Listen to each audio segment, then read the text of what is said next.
রাজবংশী গাভুর সংঘ উদ্যোগে বগিয়া ভাওয়াইয়া উৎসব আয়োজন। উত্তর দিনাজপুর জেলার করণদিঘি ব্লকের টঙ্গিদিঘি মিরদিঘি গ্রামে বগিয়া ভাওয়াইয়া উৎসবে আয়োজক মোহনলাল সিংহ জানিয়েছেন, ৮ বছর ধরে বগিয়া ভাওয়াইয়া উৎসব আয়োজন করা হয়। মূলত রাজবংশী সমাজের কৃষ্টি কালচার সহ ভাষা সংস্কৃতি রাজবংশী সমাজকে জাগ্রত করতেই এই আয়োজন। অনুষ্ঠানে উদ্বোধন করেন রাজ্যের শিক্ষামন্ত্রী সত্যজিৎ বর্মন সহ রাজবংশী সমাজের বিশিষ্ট ব্যক্তিরা। 2 দিনব্যাপী বগিয়া ভাওয়াইয়া উৎসব আয়োজন করা হয়। রাজবংশী নৃত্য সহ ভাওয়াইয়া গানের আয়োজন করা হয়। নমস্কার, দণ্ডবোধ বন্দেগী সবাকে। এইবার জমিন বেচে বেটি বিহা বন্ধ করার আবদার নিয়ে যে 8ম বগিয়া ভাওয়াইয়া উৎসব 2025 মানে আজকে হচ্ছে, খুব ভালো লাগছে। প্রচুর মানুষের সমাগম আপনারা দেখলেন যে আমাদের শুধু রাজবংশী সমাজ নয়, এখানে আদিবাসী সমাজ, মুসলিম সমাজ, এখানকার বাঙালি, বিহারি, মানে ধর্ম বর্ণ নির্বিশেষে সকল মানুষ কিন্তু এখানে এসেছে। এই অনুষ্ঠানটার মূল বক্তব্য হলো যে রাজবংশী যে ভাষা, কৃষ্টি, সংস্কৃতি আর নিজের যে আমাদের ট্রেডিশনাল ফুডস, আর রাজবংশী যে খাবারের যে সম্ভার আছে, আমাদের নিজস্ব ছেঁকা, পেলকা, শীতল, শুকাতি, ফোকদই, শুক্তা, শীতল, আমাদের রাজবংশীদের যে খাবারের গুলোও আমরা আস্তে আস্তে যে গ্লোবালাইজেশনের যে যুগ চলছে, বিশ্বায়নের যুগ, এই সময় মিশ্র একটা সংস্কৃতি, আকাশ একটা সংস্কৃতি, চটুল একটা সংস্কৃতি চলছে। সেখানে আমরা যারা জনগোষ্ঠীর লোক, এখানে আমাদের নিজস্ব ভাষা সংস্কৃতিটা কিন্তু ধীরে ধীরে হারিয়ে যাচ্ছে। যাতে আমাদের সংস্কৃতিটা হারিয়ে না যায়, যাতে আমাদের ভাষাটা হারিয়ে না যায়, যাতে আমাদের খাদ্য সম্ভার, আমাদের দেখলেন ছোট ছোট মেয়েগুলো পাটানি পরলো, পাটানিটা ওটা কিন্তু আমাদের নিজস্ব পরিধান। তো এটা যাতে হারিয়ে না যায়, নতুন প্রজন্মের কাছে আমরা রাজবংশী ভাষা, কৃষ্টি, সংস্কৃতি আর আমাদের যে উজ্জ্বল একটা ইতিহাস আছে সেটা তুলে ধরতে চাই এবং বার্তা দিতে চাই যে নিজের ভাষা, মায়ের ভাষা, একদম মায়ের মতো আমাদের নিজের ভাষা সংস্কৃতিটাকে ছেড়ে দিলে হবে, এটাকে নতুন প্রজন্মের কাছে আমরা তুলে ধরতে চাই। এই বগিয়া উৎসবে এটাই আমাদের বার্তা। আমার তো এমনি যা জমি জায়গা আমার ছিল, এটা তো অনেক জমি জায়গা কিন্তু এখন আর নাই, হারাই গেছে। যে 2-4 বিঘা জমিন বেঁচে আছে, মানে বাঁচিছে, সেইগুলো বাঁচবা হবে। এইটা শুধু করণদিঘি উত্তর দিনাজপুর বলে নয়, আমার সমগ্র রাজবংশী সমাজক কিন্তু এটা গ্রহণ করবা লাগবে। জমিগুলো আমাকে বাঁচাবা হবে। আর জমিগুলো হারাবার পিছনত কিন্তু মূল কারণ কিন্তু এই বেটি বেহার সময়, বেটি বিবাহ দিবা যাবার সময় জমিন বিচে ভিডিও, এটাতে পরজাতি, পরদেশি লোকের হাতে কিন্তু জমিগুলো চলে যাচ্ছে। সচেতন হওয়া হবে, অল্প খরচের মধ্যেই, বিনা ডিমেনে, বিনা দাবিতে নিজেদের মধ্যে আমার যে বেহার ব্যবস্থা আছে ব্যবস্থা করবা হয়, তাহলে জমিনগুলো আমার বাঁচবে। একদম খোলা বার্তা দিচ্ছি যে যাদের জমি জায়গা নাই, অসহায় কন্যা দায়গ্রস্ত পিতা, তো তাদেরকে আমরা আবদার করতে চাই যে আমরা এই যে বগিয়া মঞ্চেই আগেবার আমরা বিবাহ দিয়েছিলাম, তো আমরা এই মঞ্চেই গণবিবাহের ব্যবস্থা করব। কোনো খরচ দিতে হবে না। আমরা একেবারে আমাদের সংগঠনের তরফ থেকে, সমাজের তরফ থেকে একদিনে 100-200 পাত্র পাত্রীকে জড়ো করে আমরা গণবিবাহ দিতে চাই। তাতে স্বল্প খরচে মানে এটা বিবাহটাও সম্পন্ন হবে, আমার জমি জায়গা আর্থিকভাবেও মানে রক্ষা হবে। আমাদের শিক্ষার ইসে আছে, শিক্ষা যে আমাদের রাজবংশী সমাজ যে শিক্ষার প্রতি কিন্তু একটু অনীহা আছে। আমরা একটু জয়ী ছেলেটা 15-16 বছর বয়স হলো, যারা ছেলে, বেটা ছেলে, মানে তারা দিল্লি, পাঞ্জাব, হরিয়ানা চলে যাচ্ছে কাজের খোঁজে।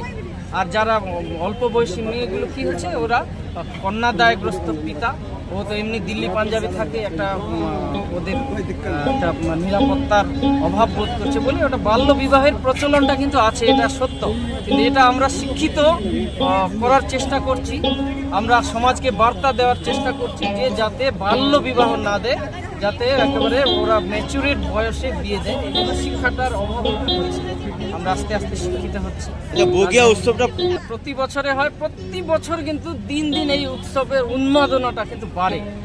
7ম বছরে যেটা ছিল তার থেকে 8ম বছরে প্রচুর হারে উত্তর দিনাজপুর জেলার রাজবংশী নয়, আপনারা দেখলেন এখানে প্রচুর মুসলিম লোক, দেশি মুসলিম লোক এখানে নাজিমউদ্দিন আলী, বাঙালি লোক, বিহারি লোক ছিল। উত্তর দিনাজপুর আমাদের এখানকার মতুয়া সমাজ, আপনারা দেখলেন একজন অধ্যাপক ছিলেন মতুয়া সমাজে, মিলন রায়। মতুয়া সমাজও আমাদের উন্মাদনা জাতি, ধর্ম, দল, মত নির্বিশেষে সকল জনগণের এটা। আমি কিছু বলবার আগে আমার পাশে আমার দুই দাদাকে চাই, মোহনদা, তাজমলদা। আর মালদায় আমরা যাদের সাথে কাজ করি, মালদার ভাইরা, দক্ষিণ দিনাজপুরের ভাইরা যদি সামনে থাকে তাহলে আমার কিছু বলতে একটু সুবিধা হয়। মোহনদা, আমি যখন আমার শহর থেকে এসেছি আমি সত্যি ভাবিনি আমি এরকম একটা অনুষ্ঠানে আসবো। আমি তোমার কাছে অনেক অনেক অনেক কৃতজ্ঞ। আমি সমস্ত সংখ্য মানুষ এই ঠান্ডার মধ্যে দাঁড়িয়ে যথেষ্ট রাত হয়েছে, এখনো অনুষ্ঠান উপভোগ করছে। এর থেকে বড় আর একজন শিল্পীর জন্য কি পাওয়া হতে পারে? আমরা আমাদের শহরে দেখি না, আমি যেটা এখানে এসে দেখেছি বিশাল বিশাল পাওয়া। আমার খুব ভালো লাগার, খুব ভালো আসার একটা জায়গা হয়ে থাকলো আজকের দিনটা। এবং এই উপস্থিত এই মানুষগুলো যাদের সাথে আমাদের সংস্থা অর্পণ ফাউন্ডেশন যেখানে বসে আছে, তাপস বসে আছে সামনে, তো তাদের সাহায্য ছাড়া আমরাও এগোতে পারি না। আমাদের প্রত্যেকটা অনুষ্ঠানে তাদের উপস্থিতি আমাদেরকে আরো বেশি শক্তিশালী করে তোলে।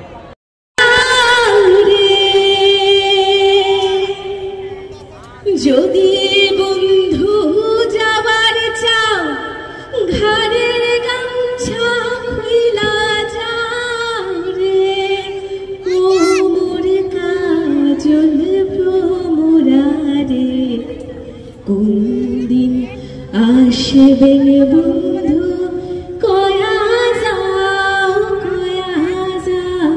রে, ও কি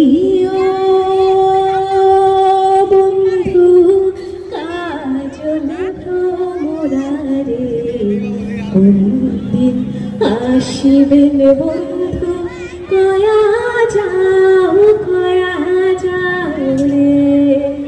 কিন্তু আমি বলছি আমি অবশ্যই আসবো, বারবার আসবো, প্রতিবার আসবো। অসংখ্য অসংখ্য ধন্যবাদ। আমি রাজবংশী করণদিঘি গাভুর সংঘের যে কর্ণধার মোহনলাল সিংহকে অসংখ্য ধন্যবাদ জানাবো যে রাজবংশী সমাজ যে দিন দিন পিছিয়ে পড়ে যাচ্ছে। আমাদের দিন দিন সম্পত্তি বিক্রি করে নিয়ে বেটি বিয়ে দিচ্ছি। এই বেটি বিয়ে রক্ষা করার স্বার্থে যে মানুষকে একটা প্রচার করছে, এটা আমাদের সমাজে যেন খুব তাড়াতাড়ি ছড়ায় যায়, এটাই আমি সাধারণ মানুষকে বলতে চাই। একদিনে কিংবা এক বছরে এক মাসে উন্নয়ন করা সম্ভব না। মুখ্যমন্ত্রী 200টা স্কুল দিয়েছেন, প্রয়োজনে আরও দিবেন। আর যা পরিকাঠামো করার ব্যবস্থা করছেন। খুব ভালো লাগছে, খুব সুন্দর একটা এই অনুষ্ঠানটা হচ্ছে।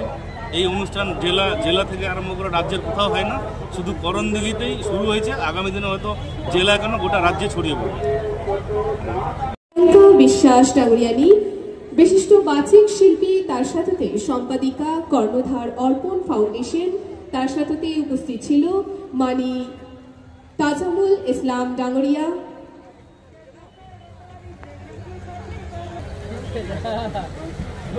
সবাইকে দণ্ডবোধ আর ধন্যবাদ জ্ঞাপন করি চান।